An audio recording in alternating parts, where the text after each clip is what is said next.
This really shocked me, because Stan's the type of guy who could get out of any kind of trouble. What kind of trouble? I got fired today. Fired? You mean for good? You don't get fired temporarily, it's permanent. It's a lifetime firing. Why? What happened? It was on account of Andrew, the colored guy who sweeps up. Well, he was cleaning the floor in the stock room, and he leans his broom against the table to put some trash in a can. And the broom slips and knocks a can of linseed oil all over the table. It ruins 3 brand new hats right out of the box. $9 Stetsons. It wasn't his fault. He didn't put the linseed oil there, right? Right. So Mr. Stroheim sees the oily hats, and he gets crazy. He says to Andrew that the hats are going to have to come out of his salary. $27. So Andrew starts to cry. He cried? 42 years old. He's bawling all over the stock room. I mean, the man hasn't got too much furniture upstairs anyway, but he's real sweet. He's always bringing me coffee, laughing, telling me jokes. I never understand them, but I laugh anyway, make him feel good, you know? Yeah. So I says to Mr. Stroheim, I didn't think that was fair. It wasn't Andrew's fault. You said that to him? Sure, why not? So Mr. Stroheim says to me, you want to pay for the hats, Big Mouth? So I said, no, I don't want to pay for the hats. So he says, then mind your own business, Big Mouth. Holy mackerel. So Mr. Stroheim looks at me like machine gun bullets were coming out of his eyes.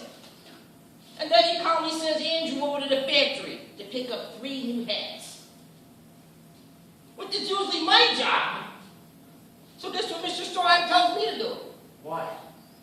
He says, sweep up. For this week, you're the cleaning man.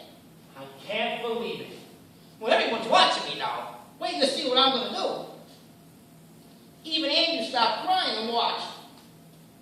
I felt the dignity of everyone who worked in that store was in my hands. So I grit my teeth, and I pick up the broom, and there's this big pile of dirt right in the middle of the floor. Yeah?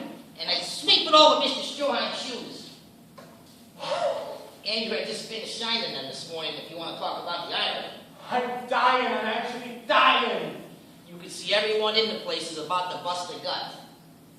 Mrs. Mulcahy, the bookkeeper, can hardly keep her false teeth in her mouth. Andrew's eyes are hanging 5 inches out of their sockets. This is the greatest story in the history of the world.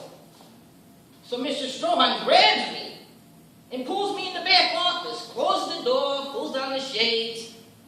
He gives me this whole story how he was brought up in Germany to respect his superiors.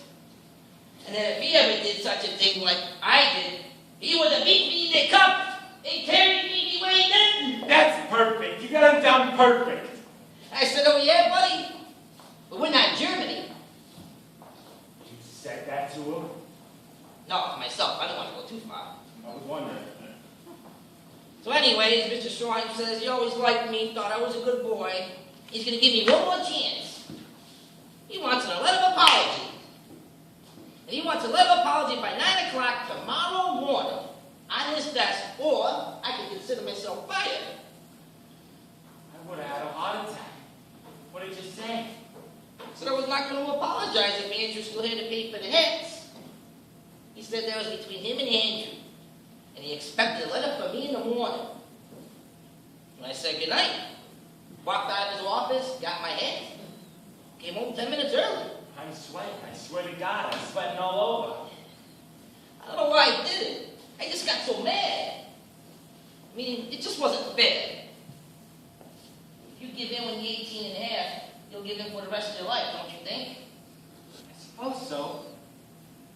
What's the decision? Are you going to write the letter? No. Positively? Positively. Except I'll have to discuss it with Pop. I know we need the money, but he always told me once, you have to do what you think is right in this world and stand up for your principles. Yeah, but what if he says he thinks you're wrong and you should write the letter? He won't. He's going to leave it up to me, I know it. But what if he says, write the letter? Well, that's something we won't know until after dinner, will we? All in all, it's shaping up to be one heck of a dinner. I'll see this